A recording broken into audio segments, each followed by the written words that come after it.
Alô, bom dia, você está no canal Professor Belém nesta terça-feira, dia 18 de outubro de 2022, sejam todos bem-vindos. No dia 15, dia do professor, eu fiz um vídeo mostrando uma matéria longa publicada no Jerusalém Post, assinada pelo escritor e professor Alexis Baer, na qual ele dizia que não restava mais nada à Rússia de Vladimir Putin senão se retirar da Ucrânia, porque a guerra estava irremediavelmente perdida.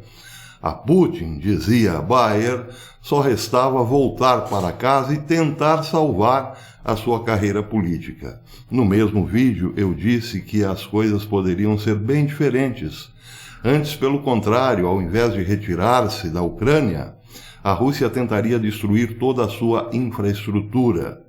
Eu lembrei também naquele vídeo que, para isso, Putin colocou lá na Rússia para comandar todas as tropas, a Força Aérea, a Marinha e o Exército, o general Armagedon.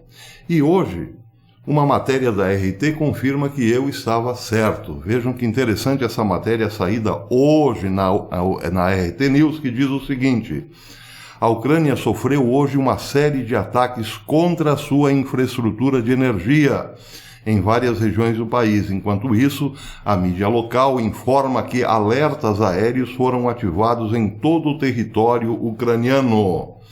Especificamente, 2 ataques foram realizados contra uma instalação de energia na cidade de Dnipropetrovsk, disse Kirill Timoshenko, vice-chefe de gabinete de Zelensky. Ele indicou que o fornecimento de eletricidade e água pode ser afetado devido aos ataques. Mais tarde, Timoshenko observou que uma grande instalação de infraestrutura de energia foi destruída na mesma cidade. Segundo testemunhas oculares, uma das explosões causou um grande incêndio na maior usina termoelétrica da cidade. Timoshenko disse também, através do seu canal no Telegram, que 3 disparos de projéteis também foram registrados contra uma instalação de energia em Kiev, na capital. Do gabinete do presidente ucraniano também houve um relato. Diz o relato que o ataque contra a cidade de Zitomir danificou uma instalação de energia, segundo dados preliminares.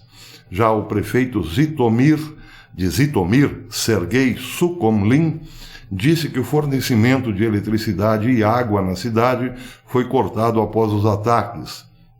Ao mesmo tempo, diz a RT News, o prefeito da cidade de Kharkov informou que houve várias explosões na cidade. Os ataques causaram a interrupção do serviço de metrô. Já o porta-voz do Ministério da Defesa russa, Igor Konashekov, informou hoje que as Forças Armadas russas continuam a atacar sistemas de comando militar e energia na Ucrânia, bem como arsenais de comunicação e armamento com armas de alta precisão em relação à produção de energia na Ucrânia. Todas as instalações indicadas foram atingidas, disse o porta-voz. Ele indicou também que os militares russos destruíram uma grande estação de comunicação espacial pertencente ao Centro de Comunicação do Governo da Ucrânia, localizado na província de Odessa. Desculpem. Além disso, o exército russo atacou 2 baterias de artilharia das Forças Armadas da Ucrânia na região de Kherson e uma seção dos sistemas de lançadores de foguetes múltiplos HIMARS na República Popular de Donetsk.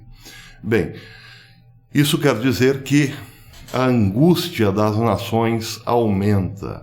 Uma vez destruindo toda a infraestrutura da Ucrânia, essa não poderá repassar o mínimo possível de energia para a Europa, seja em forma de gás ou de petróleo. Eu falo angústia porque, sim, o momento em que nós vivemos é de angústia das nações, e isso é um termo bíblico. As nações todas estão vivendo um período de angústia muito forte. Vejam, por exemplo, no caso da Ásia. Existe hoje a possibilidade de um grande conflito, um conflito nuclear, entre Índia e Paquistão, mas também com a participação, claro, da China, que nesse caso estaria do lado do Paquistão, sem falar na angústia do Japão e da Coreia do Sul, por conta dos mísseis de Kim Jong-un. Nos Estados Unidos há uma grande angústia em relação às eleições de meio de mandato. porque muitos analistas estão dizendo que os americanos não aprenderam nada com as últimas eleições. E parece que o esquemão que levou Joe Biden, que não fez campanha ao poder, se repetirá por lá agora, em 8 de novembro. Angústia na Europa, não é preciso dizer, os europeus já se dão conta que podem passar o inverno sem ter como aquecer as suas casas, sem falar no grande desabastecimento de alimentos ou da rede de abastecimento alimentar em toda a Europa. O leste europeu também vive uma grande angústia por conta da possibilidade de ataques nucleares da Rússia. Quem sabe, ou provavelmente, a própria Ucrânia, mas a Polônia também sente essa angústia, a Suécia sente essa angústia. A Rússia, os populares russos também estão em estado de angústia, porque, é evidente, a Rússia será um alvo da OTAN se detonar uma guerra na Europa. Por aqui a situação não é diferente, mas antes, todo o continente africano passa por uma grande angústia. É possível que 2023 seja um ano de muita fome em todo o continente africano.